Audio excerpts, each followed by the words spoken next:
So if I position my product in a market category that sets off a set of assumptions about my product that are not true, now marketing and sales has their work cut out for them, undoing the damage that your positioning has already done. Hey everybody, so great to be here. Today I'm going to talk about positioning. Positioning, in my opinion, is one of the most powerful tools we have at our disposal as startup people, product people, marketing people, but it is also one of the most misunderstood. Now, I'm a positioning expert, so the funny thing about being a positioning expert is whenever I talk about positioning, generally I have to start by talking about what positioning is not. So when I tell people, yeah, I do positioning work, they say, oh, that's just like messaging. And I'll say, not exactly. Or they'll say, I know what that is. We're making a tagline, right? A tagline?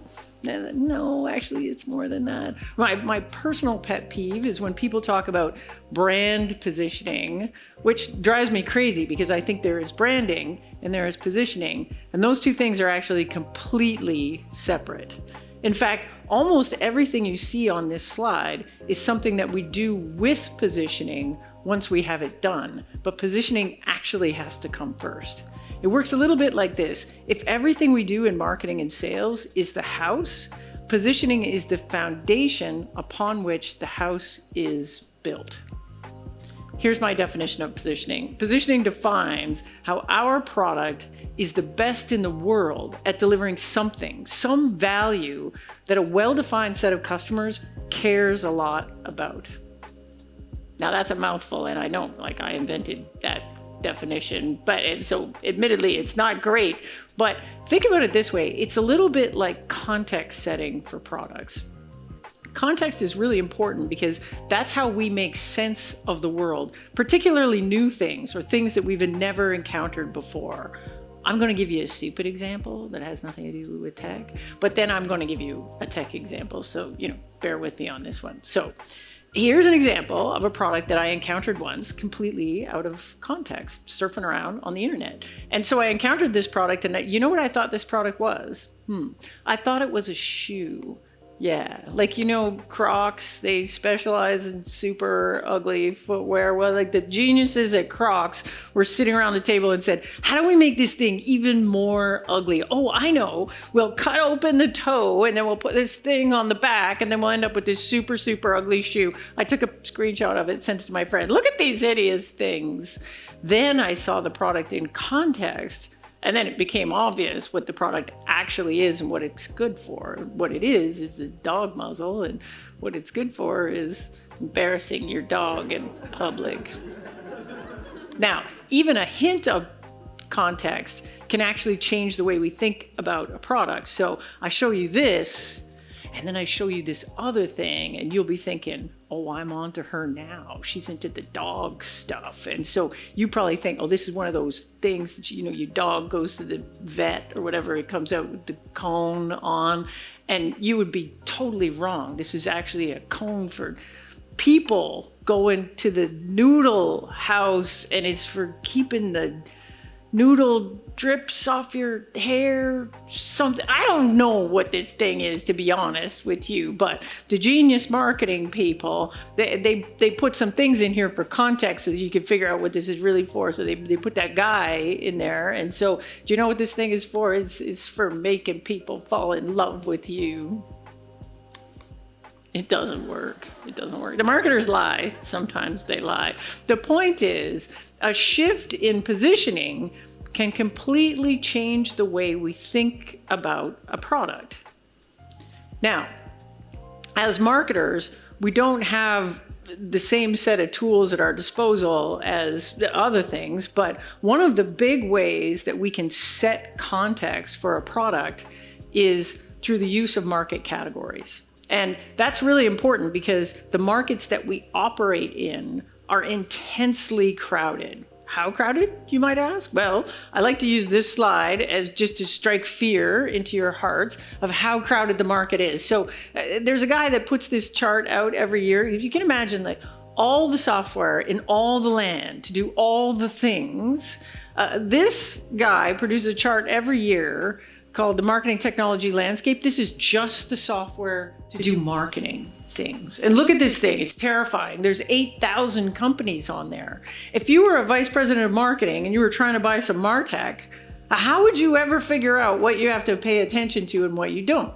Well, one of the ways you do that is through market categories. So you can see that the guy that builds this chart, he's actually split this landscape into categories. He's got macro categories, which are the colors. So, red is sales and orange is content. And then each one of those individual islands is a micro category inside that. So let's say you're a vice president of marketing and you're thinking about putting live chat on your website. So you're like, okay, live chat, that sounds a little bit like social, which is the yellow. And if I squint my eyes in there, oh, sure enough, there's a little bubble in there, and that's called conversational marketing and bots. That's good. So the good thing about this is now I don't have to pay attention to all 8,000 things anymore. I just have to pay attention to, well, to be honest, it still really sucks. There's way too many products on there, but at least it's not 8,000. But that's not all positioning your product in a certain market does. It doesn't just narrow down the competition. What it does is it actually sets off a very powerful set of assumptions in the minds of customers about what your product is all about. So it works a little bit like this. Like, have you guys ever seen a pitch contest? There's that show, it's Dragon's Den or what do you call it? Shark Tank. I'm not sure what they call it here. But, the people go in with a new product and they pitch it to the investors. Well, let's say we're doing like the weirdo version of that, but it's the version of that where we go in, but we're only allowed to pitch the market category and that's it. Okay. So I walk in and I say, hey, investors, I'm here to pitch you my revolutionary next generation, never been seen before, absolutely fantastic new CRM. Customer relationship management. And that's it. That's all you get. You don't get anything else. Who's my competition? Yeah, that's right. Salesforce. They're the leaders in that market. You would just assume I'm CRM, they're CRM, that obviously we compete with them. And could you name me 3-4 different features that you would expect this product to have? Yeah, tracking deals through a funnel, tracking accounts, CRM stuff. What is the title of the person that I sell my CRM to? I would just assume that's to the vice president of sales, head of sales. That's who buys a CRM. Now here's where it gets crazy. How much does my CRM cost? Now, how would you know that? How would you know my pricing? I didn't tell you anything about this product. But if I say it's a CRM, you assume that I compete with Salesforce because they're the leader in that market. Then you would assume I'm not charging more than them, am I? So just by positioning myself in a market category, I have established an upper bound for pricing. So here's the way this works. If I do a good job and I position my product in a market category that sets off a chain of assumptions in the minds of customers, and those assumptions are correct, fantastic. Fantastic. I just say marketing and sales, a whole lot of effort. I don't have to tell you who my competitors are. It's assumed. I don't have to list every single feature that my product has. Half of that stuff is table stakes for the category. Unfortunately, it works the exact same way if I do a bad job of it. So if I position my product in a market category that sets off a set of assumptions about my product that are not true, now marketing and sales has their work cut out for them, undoing the damage that your positioning has already done. Let me give you an example. So a few years back, I get a call from an old boss of mine who's now a VC in Silicon Valley. And he calls me and he says, April, I just invested in this company and I love them. Part of the reason I invested is customers love them. I talk to their customers, but they have this problem. Like in their marketing material and in their first sales call, nobody can quite figure out what this thing is. So I think maybe this is a positioning problem. Can you help them? I said, let's get them on the phone. So I get on the phone, the founding team shows up and I said, so what's your story? And they said, well, we're lawyers, ex-lawyers, and we decided to build this product for lawyers and it's email for lawyers. And I was like, email for lawyers? Who knew the lawyers needed their own email? But okay, guys, I don't know anything. I'm not a lawyer, thank God. Anyway, so email for lawyers, got it. So then they jump into the demo and they're going through the demo. And in the demo, there's the lawyers and there's their clients and they're collaborating on stuff. And there's a thing kind of looks like an inbox. And I'm like, hey, this looks really cool. So I said, so tell me something. How does the calendar work on your email for lawyers? And the CEO says, oh, you don't have a calendar. And I'm like, but wait, how do you replace Gmail if you don't have a calendar? And he says, we don't actually compete with Gmail. We don't compete with them at all. And I'm like, wait, so you're telling me the lawyers are going to have 2 emails now? Like, how does that work? So at this point, I'm super confused. And I'm like, back up. Your investor told me that customers love this thing. So what is it that customers love so much about this thing? He says, oh, actually, we have this feature. It's cool. We got a patent on it. And what it does is you got the lawyers and you have their clients and they need to collaborate on documents. But those documents are, confidential. So not everybody should have access to them. So what this thing does is it figures out who should have access to these documents, puts them in a super secure place, and it automatically only gives access to the documents to the people that are supposed to have the documents. Like, that actually sounds super cool. I could see why the lawyers are pretty excited about that. But you know what else? You know what that thing isn't? It's not email, man. Like, if I needed to solve this problem, would I go out and buy email to do it? Absolutely not. So what I have is an amazing product with amazing technology that customers love, masquerading as kind of crappy email that doesn't even have a calendar. So what if I took that product and I'm not even going to touch the product? All I'm going to do is recontextualize it. I'm going to take that product, I'm going to take it out of the email category, and I'm going to put it somewhere else so that you can understand it better. So let's say, instead of calling this thing email for lawyers, what if I positioned it as team collaboration for lawyers? Oh, now that's different. That's completely different. Who's my competition now? Well, it's not Gmail. Now I'm competing with Microsoft Teams or Slack. And then what would you expect that product to do? Well, I certainly wouldn't expect it to have a calendar anymore, would I? I would expect it to have some whiz-bang collaboration feature for lawyers, and that's exactly what it has. Super secure, context-aware file sharing thing. The neat thing about this one, too, is the impact on the price. Contextually, when they were positioning it as email, people are used to paying practically nothing for email. They repositioned it as team collaboration for lawyers. We pay a lot more for that. They put the price up times 10, and the pipeline actually increased. This also is a good example of the problem that we don't tend to actually position our products deliberately. Most of the time, how products get launched is they get launched like this. The founder wakes up in the morning and says, hey, you know what sucks? Email sucks. I'm going to make better email. And then they build the thing and then they put it out there. Customers say, I love this bit, I hate this bit. They change some things and then they put it again. Fast forward a couple of years and your thing that you still think of as email inside the company, outside the company, the customer is like, I don't know, man, but I don't know what that is, but it ain't email and I'm super confused. So let me give you an example. So this is a company that I worked with there in Canada. They're called ClearPath Robotics. And it's founded by 2 guys with advanced degrees in mechatronics engineering. They're robot guys, and they start up building robots.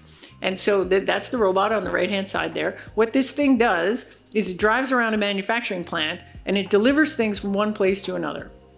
Now, if you're like me, you don't know too much about robotics, you might think, well, that doesn't sound like it's so hard. Turns out that's actually super hard. This thing is full of mapping and sensors and artificial intelligence. It's a miracle of modern technology. So they build this thing and they're going to sell it to the person inside a manufacturing plant that buys robots.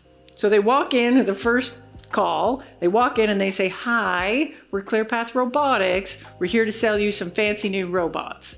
Now, if you hear the founder tell this story, the founder says, the minute we said that word, robot, you could see, like the buyer is sitting there going, robots. Yeah, you know what? We've been buying robots for like 10 years. And you know what we've got? We've got approved robot vendors, and you are not one of them. And why is your robot so expensive? We know what robots cost, and your thing is like way, way too expensive. And the founder says, and then we're tap dancing. We're like, no, you don't understand. There's special robots with like, driving around, sensors, mapping robots like the world has never seen before. After a while, I had this idea, like maybe positioning this thing as a robot isn't actually doing us any favors. So they go back to the office, they sat down and they said, what's so special about us? Like, what's so different about us? It's mobility, it's driving around, it's mapping, sensors, artificial intelligence. What drives around and is full of mapping, sensors, artificial intelligence? Eventually they said, maybe what we built is a self-driving car or autonomous vehicles for industrial uses. So they repositioned it as a self-driving car. That's a completely different starting point for a conversation with the customer. So now they walk in, hey, we've got this thing. It's autonomous vehicles for industrial uses. Well, of course that drives around. Of course that's full of mapping, sensors, and artificial intelligence. Of course I don't get it from the same vendor that sells me a thing to pick up a jar of vitamins and put it in a box. I would expect it to cost more too, wouldn't I? What I really love about this example is if you look at the industrial design of the device itself, like it has white headlights on the front and red brake lights on the back, and those do absolutely nothing. It's a robot. It doesn't actually need any lights to get around, but that's just there to reinforce this idea that this thing is like a little car. So, positioning is super important. Why do we suck at this? Like, we should all know how to do this, right?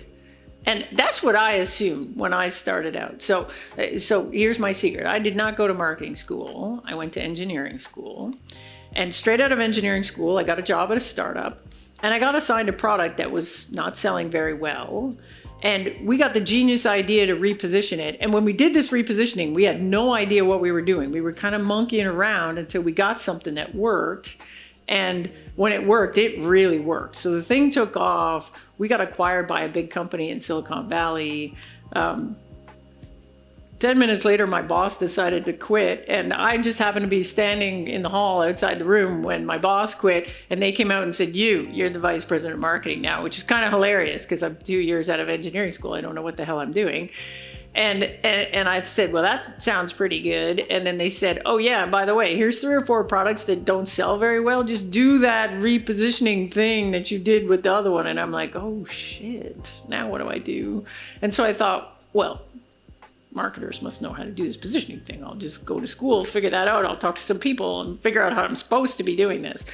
So I read a lot of books, I take a bunch of courses, I'm having coffee meetings with all the vice presidents of marketing that will have a coffee meeting with me. And what I'm getting to is like, everybody's just kind of monkeying around till they get something that works. And I'm like, well, that's can't be the way we do it.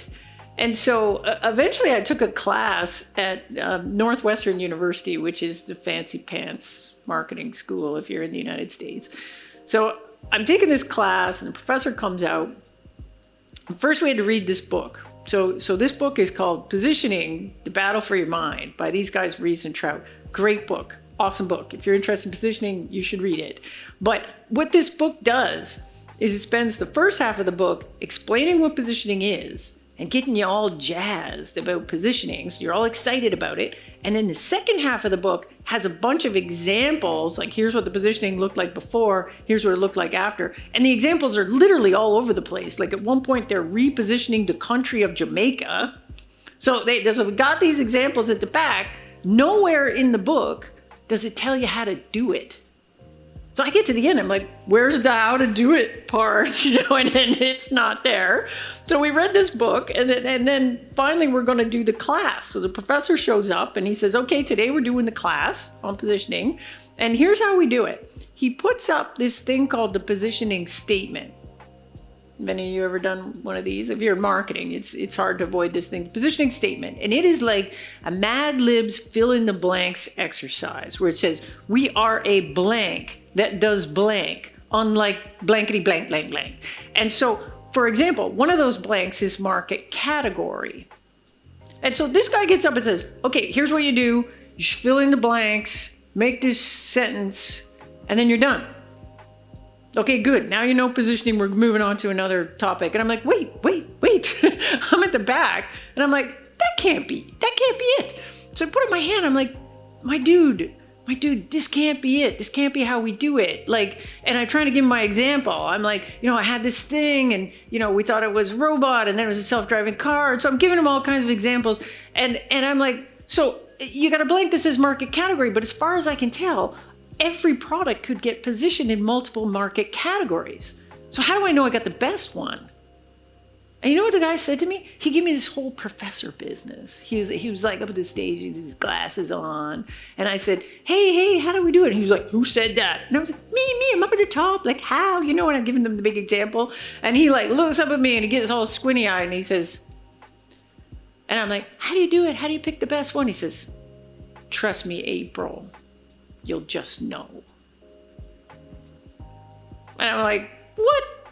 Buddy, like that's what smart people say when they don't know the answer. You just know. And at this point I was like, oh man, we actually don't know how to do this. Nobody knows how to do this. And for me, I just felt that's unacceptable.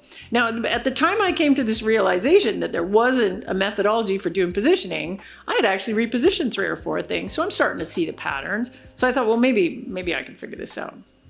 So here's how I worked my way through it.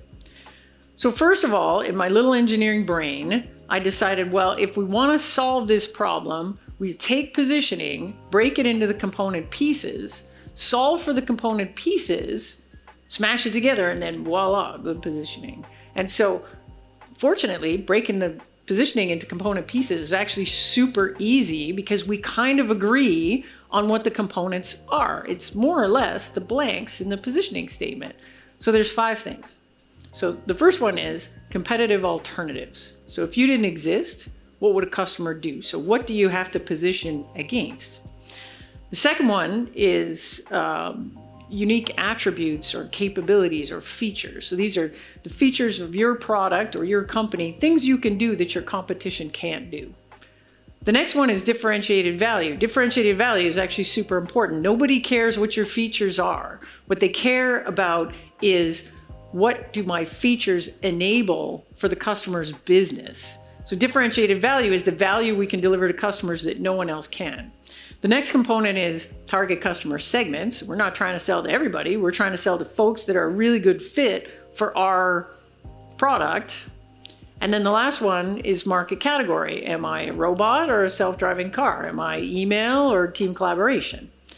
So those are the 5 things. So I get to that and I'm like, good, all I got to do is figure out the best answer for each of those things, And so I'm looking at it and I'm like, oh, actually, this is more complicated than you thought. So the first thing that you figure out when you break it apart like this is that each of the component pieces actually has a relationship to the others. So if I take anything here, let's take differentiated value. The value that my product can deliver that no other product can is completely dependent on what? It's dependent on my differentiated capabilities or my unique attributes, right? I don't get to just make this up. Like it comes from the stuff we can do that the competitors can't. But then when you think about it, my unique capabilities are only unique if I compare them to a competitor. So those 3 things are actually really tied together. You can't just figure out one without figuring out the other. And then I've got customer segments. What is the definition of my best fit customer? The definition of my best fit customer, that's a customer that really, really, really cares a lot about the value that only I can deliver. So those things are tied. And then market category is a little more esoteric, but if I think about it, if market category is my context, like my best market category is the market category that makes my value kind of obvious to the people I'm trying to sell to. So man, this sucks. Everything has a relationship to everything else. So where do I start? And for 2 years, I decided that's why we don't know how to do positioning, because this just sucks. And so what you have to do is like pick one. Let's start with features because we're comfortable there. Work your way around the wheel, get candidate positioning, go out to the market, test it. If it wins, great, you run with it. If it doesn't, you go back to the drawing board and you go do it again. Do you know what the problem with that is? This is terrible. I did this for 2 years. It's legit terrible. So you come in, you're the brand new vice president of marketing. They're like, do that fancy positioning thing you do. You're like, I got it. So you work around the wheel, you get the candidate positioning, get it out there, you're testing it and stuff. If you get it right the first time, you're a hero. Everybody wants to give you a bonus. They're like, that April, best thing we ever did was hire her. She's amazing. But if you go out and you take that thing and you test it and the test fails, you're a bum. Like you go in to talk to the CEO, you're like, yeah, we've been fooling around with this thing for 2 months, doesn't work, I need another 2 months. That's a really good way to get fired. So this was very stressful, I couldn't actually recommend it to anybody. And so how I got out of this thing is a super long story that I don't have time to tell. But the short version of it is Clayton Christensen. So what happened was I got into Clayton Christensen, and I got reading that stuff and jobs theory and jobs to be done. If you folks are at this conference, the last talk of this conference is Bob Mesta. He's going to talk a bit about that stuff. But I got really into that, and what came out of that was I had a bit of an epiphany. And the epiphany was this: we actually have to start with competitive alternatives. If we don't start with competitive alternatives, what we get is positioning that sounds good in the office, but when we take it out, it is insufficiently differentiated from the other things outside, and therefore it doesn't win, and then we have to go back and do it again. So it works like this. First step is competitive alternatives. If you didn't exist, what would a customer do instead? So this is like, what do I have to position against in the minds of customers? And then once I have that, that's my stake in the ground. And then I can say, well, what have I got that they don't have? That's my differentiated capabilities or unique attributes. I can fill up a whiteboard with those. And then I can go down that list of attributes and say, okay, feature number 1, I have the advanced AI, whatever, machine learning thing. So what? Why does a customer care? What is the value that that feature delivers for customers? That's going to get me to my differentiated value. Once I have that, then I can say, okay, I could sell this thing to anybody, but what are the characteristics of a target account that make them really, really care a lot about the value that only I can deliver? That gets me target customer segments or best fit customers. And then I can actually figure out market category. I can say, all right, what is the context that I position this thing in such that this value kind of makes sense for these people? Now, it looks easy, but there's 1,000 ways to screw it up. The most common way to screw this up is you don't actually really understand who your competitors are. It might seem obvious, but for a lot of companies that I work with, it is not. So about every week I get a call from a little startup and they'll say, hey, we've got this thing, it's really amazing. And I'll say, okay, well, who do you compete with? And they'll say, oh, all these little startups. And they'll give me a big list of companies nobody's ever heard of, like 2 guys in a basement in Silicon Valley. And I'm like, okay, that's your competition. I'll say, well, how do you beat them? And they say, well, ease of use. That's how we do it. If you use them, it takes 59 clicks to do a thing. But if you use it with us, it only does 1 click. And so ease of use, that's our thing. And I'm like, I never heard of any of those companies. Do you actually lose any deals to those companies? And most of the time they'll go, no, we beat them every time. Like we never lose to them. And I'm like, but you lose deals, right? And they're like, oh yeah, lose deals all the time. Well, when you lose, what happens? I'm like, oh, we lose to no decision. But they still have the problem, right? So how's the customer actually solving the problem? And they'll say, oh, well, they're just doing it with a spreadsheet or they're hiring an intern to do it. And I'm like, oh, so your positioning is all about ease of use, but your actual competition is the intern. Like, do you think you're going to beat the intern on ease of use? No, the intern is super easy to use. You're like, Joey, get me a coffee, fill out the spreadsheet, come on back. No, you're never going to beat the intern on ease of use. But the intern sucks at all kinds of stuff. Like, Joey quits on you, and then what do you do, right? And then Joey doesn't remember the whole profile of your customer and all that stuff. There's lots of ways to position against the intern that work, but you got to understand that you're competing with the intern first. I'm going to give you an example of this. This is my favorite example, and I use it every time, but too bad I'm going to use it again because it's my favorite story. So when I was young and stupid, I took a job at a software company, and we were positioned as enterprise CRM. So this was a long time ago, and Salesforce was in the market, but everybody forgets this. They were only selling to small businesses. At the time, there was a giant company that was the king of enterprise CRM, this big company in Silicon Valley called Siebel. And so we were positioned as enterprise CRM. They were the kings of enterprise CRM. So unsurprisingly, we would get a meeting with a customer, and the customer would say, so how are you better than Siebel? And the answer to that question was, we kind of weren't like in any way better than them. Like they had 8,000 employees. I was like employee number 20. They had 400 customers. We had 5 or 6. They were doing 2 billion revenue. We were doing 2 million revenue with an M. But we had 2 things that were actually really differentiating from them. The first one was we had this feature.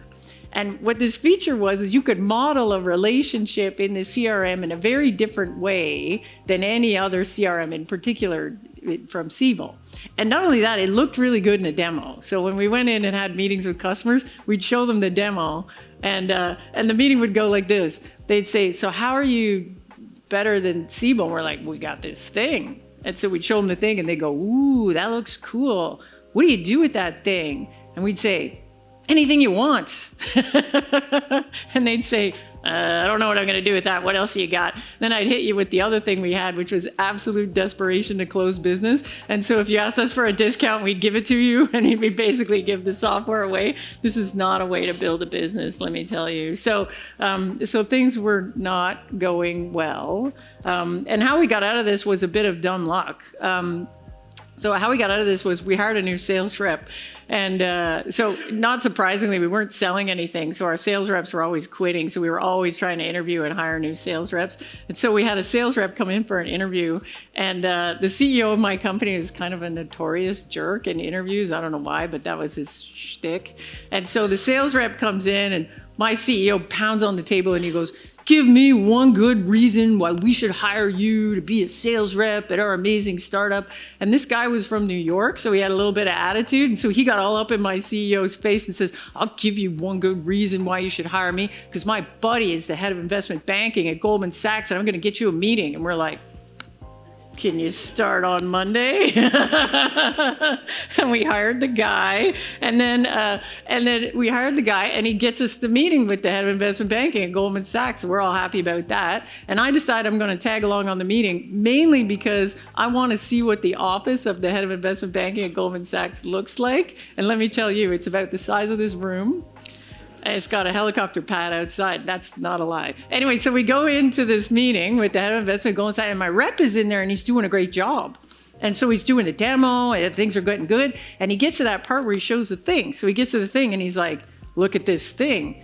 And the guy squints at it and says, what do you do with that? And he says, well, you can model any kind of relationship, like any kind of relationship. And he's like, any kind of relationship? Like, if there were 2 people and they sat on a board together, but they actually work at different companies, you could model that? Like, yeah, we could. And he's like, wait, so if 2 people are a member of the same golf club, you could model that? Like, yeah, we can. He's like, hang on, I need the vice presidents. He runs down the hall, comes back with a couple of guys. He's, show them the thing. And we're like, show them the thing. And they're like, oh, like if 2 people belong to the Harvard Club, but they actually used to work together, but they don't work together anymore, you could actually model that? And we're like, yeah, we can. And then they all turned to each other and they all started speaking their weird banker language. Like they were like, like this. And me and my rep are in the corner, and they started jumping up and down and getting really excited. Me and my rep over there, like, have you ever been in a room full of really excited investment bankers? It's terrifying. And so we're in the corner, and then they turn around, they're like, we got to have this thing. And like we closed the deal, and we're so happy. And we're like, wow, maybe investment bankers really dig our stuff. So we end up getting this meeting at Merrill Lynch, and the same thing happens. We go in there, we show the thing, the guy's eyes pop out of his head, he starts freaking out, their bankers are jumping up and down, and then we close some business. We're like, this is amazing. We haven't closed any business in ages. And so all of a sudden, everything's going good. Revenue's going up to the right, we're all excited. And importantly, it sparked this conversation back in the office, like, are we actually enterprise CRM? Maybe we're CRM for investment banks. Now, let me tell you, that might sound like a small change. That was not a small change internally. Like, in the company, everyone was like, well, wait, does that mean if someone calls us and they're a telco, we're not going to sell to them? Like, we're just going to sell to investment banks? And like people got really stressed out about it. Like it seemed like kind of a small market. Like how many investment banks are there? And so it took us a while to get our heads around it. And so here's how we convinced ourselves first. Well, then we had to convince the board. Like, who really hated it? The investors. The investors were like, wait, we wrote you a check to go wipe Siebel off the face of the earth, and now you're going to be this little lifestyle business where you just sell to investment banks? How are we ever going to get rich doing that? And so here's how we convinced them. So the first one was, they're like, well, wait, what happens when the other companies call you and they're not investment banks? And we're like, nobody ever calls us, buddy. Like, we haven't selling anything in years. Like, we're not giving anything up here. Let's be serious. Like, we're doing 2 million revenue. Like, so that was the first thing. And the second thing was, we said, look, positioning is not a thing that you carve in stone and you never look at again. So here's what we're going to do. We're going to be CRM for investment bankers because we win all day there. But once we're established in investment banking, then we're going to start selling to retail banks. And then we're not going to be CRM for investment banking anymore. Now we're going to be CRM for banking, all kinds of banks. And then after we do that, that's actually going to give us permission to start getting into insurance. And then we're going to be CRM for financial services. And if we are successful at doing that, well, that's a giant market. We'll be a giant company by then. Then we're going to take on Siebel. We'll wipe those guys off the face of the earth. We're all going to be billionaires. That's how it's going to work. So they gave us permission to do it. And so we did the repositioning. And this was absolutely transformational to the business. So the first thing was, we never got in a head-to-head competition against Siebel again. So we would walk into the bankers and we'd say, we're CRM for investment banks. And they're like, CRM? Like, wait, so don't you compete with Siebel? And we're like, Siebel? Oh, we love those guys. They're fantastic. We love them. They're amazing. They're like, oh, it's so big, so many customers. Like, they're like the world's greatest general purpose CRM for, like, I don't know, call centers or manufacturing plants or something, but not you, Wolf of Wall Street. You need something special. Let me show you the thing, right? And then we would show them the thing and close the deal. So the other thing was that because we were making this signal that we were for investment banks, the investment banks called us. And so the transformation was, we went from doing about 2 million revenue to, like, in about 18 months, we were doing around 80 million revenue, which was a crazy ride. And then Siebel got so sick of us kicking their tail all up and down Wall Street that they came and acquired us for $1.7 billion. That was fun, going to the next board meeting. We're like, you guys didn't think we were going to make any money. But that's it. So if you're interested in this stuff, 2 resources for you. 1, I wrote a book on this that kind of captures that methodology. And if you want to know how to do positioning, that's a good place to start. If books aren't your jam, I have a podcast like everybody on the planet. But this one is me going deep on specific topics on positioning. And that's it. So thank you.